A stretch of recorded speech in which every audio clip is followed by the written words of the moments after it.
Assalamualaikum warahmatullahi wabarakatuh. Dalam video kali ini kita akan membahas mengenai asuransi syariah ya.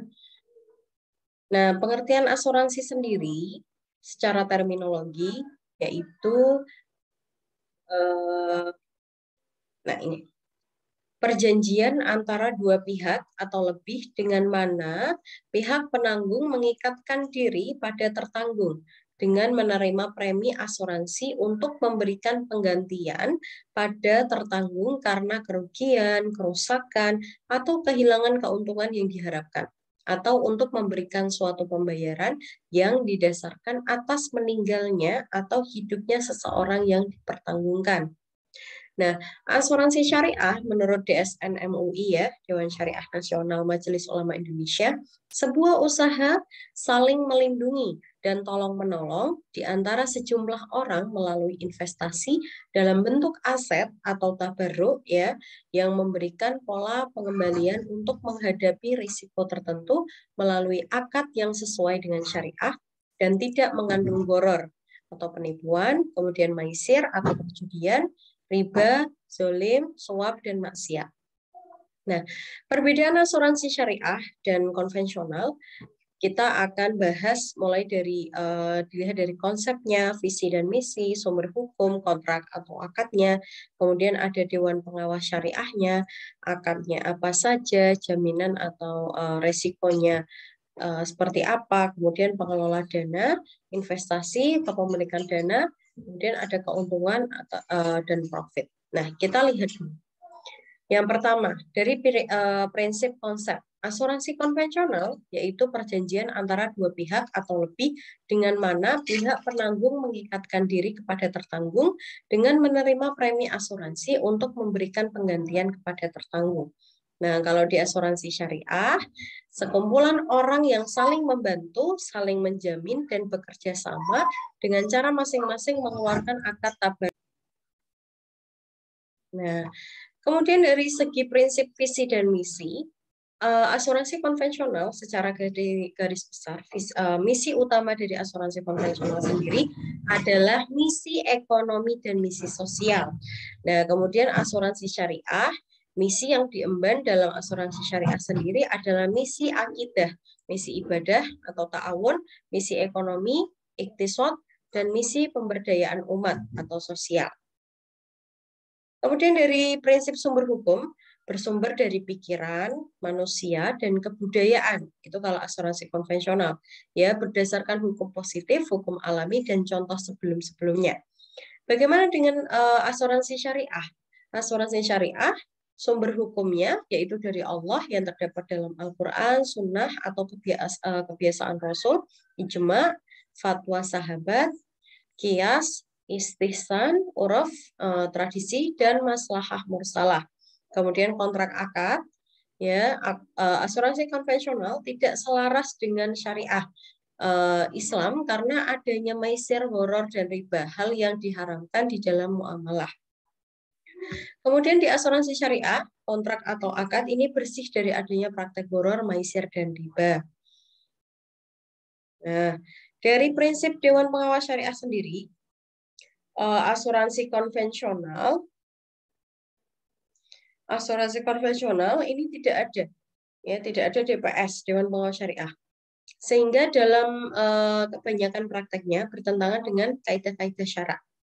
Nah, kemudian asuransi syariah ini ada DPS-nya yang berfungsi untuk mengawasi pelaksanaan operasional perusahaan agar terbebas dari praktek-praktek muamalah yang bertentangan dengan prinsip-prinsip syariah.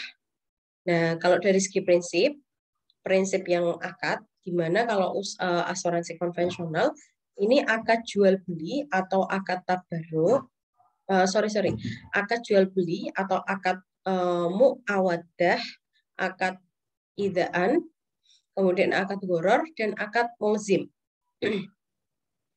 Nah, dalam asuransi syariah, akadnya itu pakai akad tabarruk ya, dan akad ijarah, akad tijarah, yang di sini bisa mudharabah, wakalah, wadiah, syirkah, dan sebagainya.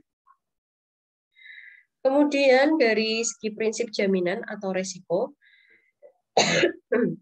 untuk asuransi apa namanya konvensional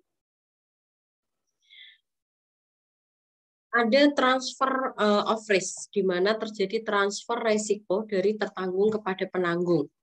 Nah, kemudian di asuransi syariah ini bukan transfer of risk, tapi sharing of risk. Ya, jadi sharing resikonya, di mana terjadi proses saling menanggung antara satu peserta dengan peserta lainnya. Karena di sini prinsipnya sekali lagi ta'awun ya, tolong menolong. Kemudian dari segi prinsip pengelolaan dana, asuransi konvensional tidak ada pemisahan dana yang berakibat pada terjadinya dana hangus ya untuk produk saving life. Nah, kalau di asuransi syariah pada produk-produk saving life terjadi pemisahan dana, yaitu dana tabarruk atau derma dan dana peserta sehingga tidak mengenal istilah dana hangus.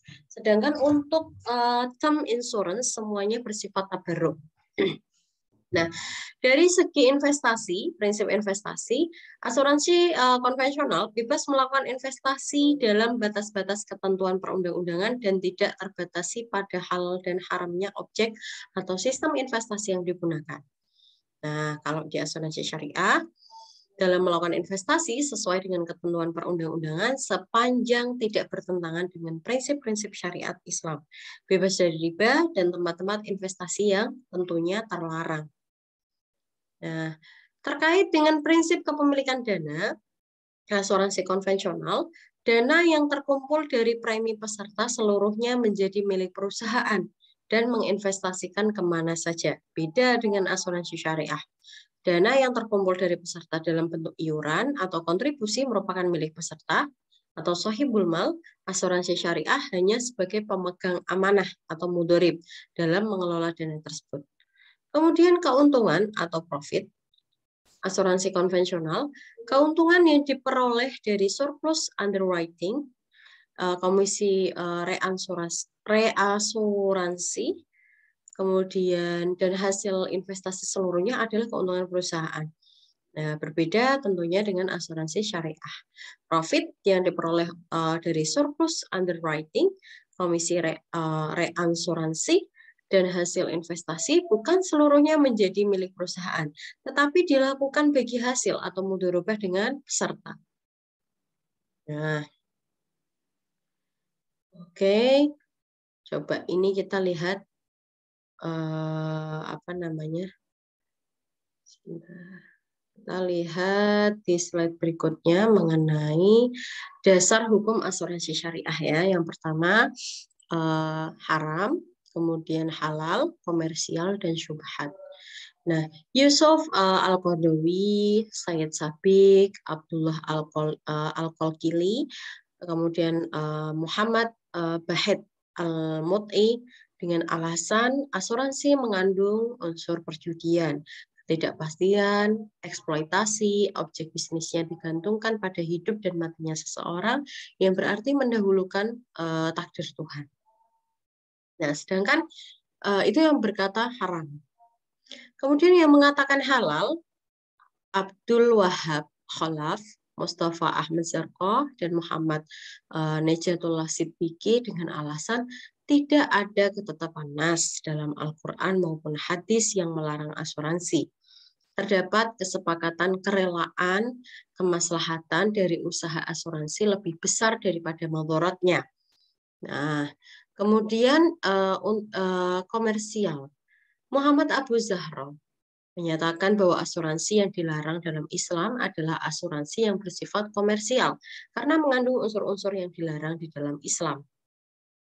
Nah, kemudian yang mengatakan syubhat, bahwa hukum asuransi termasuk yang syubhat karena tidak ada dalil syar'i yang secara jelas mengharamkan atau yang menghalalkan praktik asuransi yang ada saat ini. Oleh karena itu, kita harus berhati-hati di dalam berhubungan dengan asuransi. Nah, kemudian Dewan Syariah Nasional Majelis Ulama Indonesia mengeluarkan 5 fatwa yang berhubungan dengan asuransi syariah. Nah, yang pertama, asuransi syariah ada di Fatwa nomor 21 DSN MUI 10/2001. Asuransi haji Fatwa nomor 39 DSN MUI 10/2006. Mudharabah mustarakah pada asuransi syariah. Nah, ini Fatwa nomor 51 DSN MUI 3 2006. Kemudian wakalah bil ujroh pada asuransi syariah, ini Fatwa nomor 52 DSN MUI 3 2006. Nah, kemudian yang terakhir tabarruk pada asuransi syariah. Fatwa nomor 53 DSN MUI 3 2006. Nah, kemudian ada asas-asas asuransi syariah. Yang pertama, penyebab kerugian harus terjadi dengan tidak sengaja. Ya, jadi kerugian itu bukan karena disengaja. Nah, kemudian yang kedua, kerugian dapat diukur dalam waktu dan jumlah nominal uang. Kemudian kerugian itu harus berarti. Kerugian tersebut harus dapat diprediksi. Dan kerugian itu tidak bersifat malapetaka atau katastrof. Nah, prinsip dasar asuransi syariah di sini wa ta'awanu 'alal birri wat taqwa wa la ta'awanu 'alal itsmi wal 'udwan. Ya, yang pertama saling bekerja sama atau bantu membantu, kemudian saling melindungi dari kesusahan dan penderitaan. Kemudian yang ketiga sesama muslim harus saling bertanggung jawab.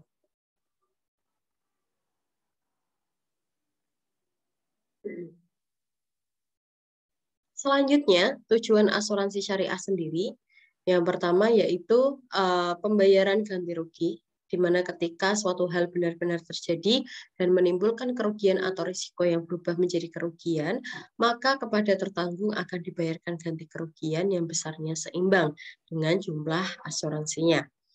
Kemudian berbagi risiko, ya, berbagi risiko yakni dengan pihak tertanggung mengadakan asuransi dengan tujuan berbagi risiko yang mengancam harta kekayaan atau jiwanya dengan membayar sejumlah premi kepada perusahaan asuransi atau penanggung, sejak itu pula risiko beralih kepada penanggung. Nah, ada kontrak asuransi syariah. Yang pertama tijaroh, ya, tijaroh asuransi kerugian. Di sini pakai akadnya mudorobah, wakalah, watiah, dan musyarakah. Sedangkan akad yang tabarruk ya untuk asuransi jiwa ini pakai akadnya hibah. Nah, ini kita akan membahas lagi terkait batalnya klaim asuransi. Dalam KUHP 1320 Perdata menyatakan apabila tidak memenuhi syarat sah perjanjian, maka akan terancam risiko batal atau dapat dibatalkan. Yang pertama, membuat keterangan yang keliru atau tidak benar, atau bila tertanggung tidak memberitahukan hal-hal yang diketahuinya, sehingga apabila hal itu disampaikan kepada penanggung akan berakibat tidak ditutupnya perjanjian asuransi tersebut. Pasal 251 KUHD. Yang kedua, membuat suatu kerugian yang sudah ada sebelum perjanjian asuransi ditandatangani. Pasal 269 KUHD. Yang ketiga, membuat ketentuan bahwa tertanggung dengan pemberitahuan melalui pengadilan membebaskan si penanggung dari segala kewajibannya yang akan datang.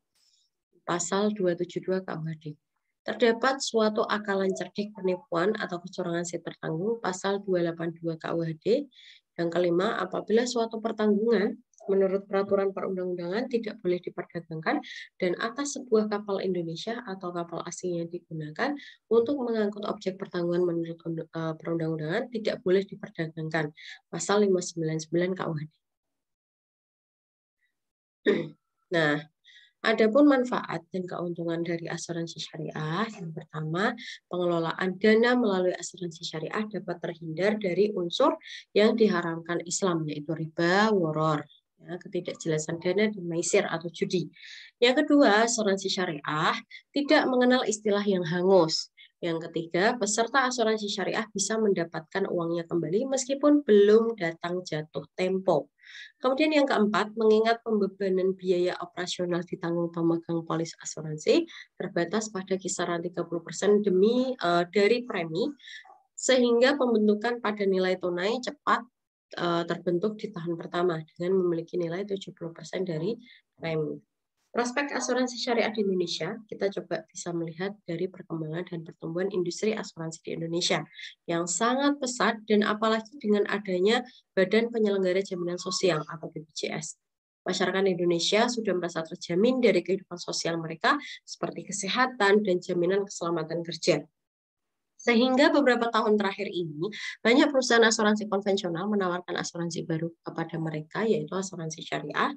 Dan hal tersebut memerlukan dukungan pemerintah yang tentunya penting untuk meningkatkan asuransi syariah, mengingat bahwa Indonesia merupakan mayoritas muslim terbesar di dunia.